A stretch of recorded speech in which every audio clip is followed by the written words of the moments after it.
नमस्कार दर्शक हो. उजनी धरणाची मंगळवार दुपारची अपडेट आपण घेणार आहोत. पंढरपुरातील जुना दगडी पूल हा पाण्याखाली गेला असल्याची माहिती मिळत आहे. तर काय आहे मंगळवारी दुपारी उजनी धरणाची अपडेट आपण पाहणार आहोत. मंगळवारी दुपारच्या अपडेटनुसार उजनी धरणातून भीमा नदी पाणीपात्रामध्ये सातत्याने वाढ होत आहे.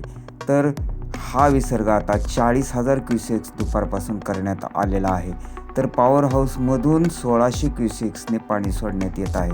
असं मिळून 41,600 क्युसेक्स भीमा नदीमध्ये पाणी सोडण्यात येत आहे.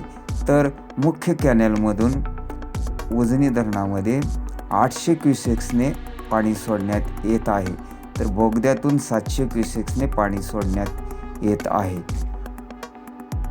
तर वीर धरणातून नीरा नदीपात्रामध्ये 13,911 क्युसेक्स व पॉवर हाऊसमधून 1,500 क्युसेक्स असा 15,412 क्युसेक्सने विसर्ग नीरा नदीमधून येत आहे. दोन्ही विसर्ग एकत्र नीरा भीमा संगमावर एकत्र होऊन जवळपास 55,000च्या आसपास विसर्ग भीमा नदीपात्रात येत असल्याने जुना दगडी पूल पाण्याखाली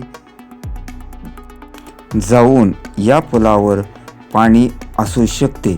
त्यामुळे नागरिकांनी व वारकरी भाविकांनी काळजी घेण्याचे आवाहन प्रशासनाने केले आहे. तसेच उजनी धरणाची सद्य पाणी स्थिती किती आहे ते दुपारच्या अपडेटनुसार आपण पाहू.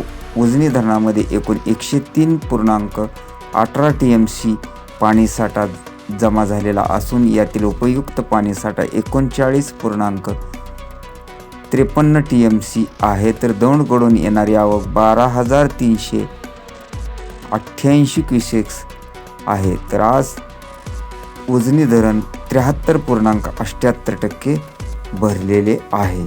अशाच ताज्या व नवनवीन अपडेटसाठी आपण चॅनलला सबस्क्राईब करा व मिळवत राहा ताज्या व महत्त्वपूर्ण अपडेट.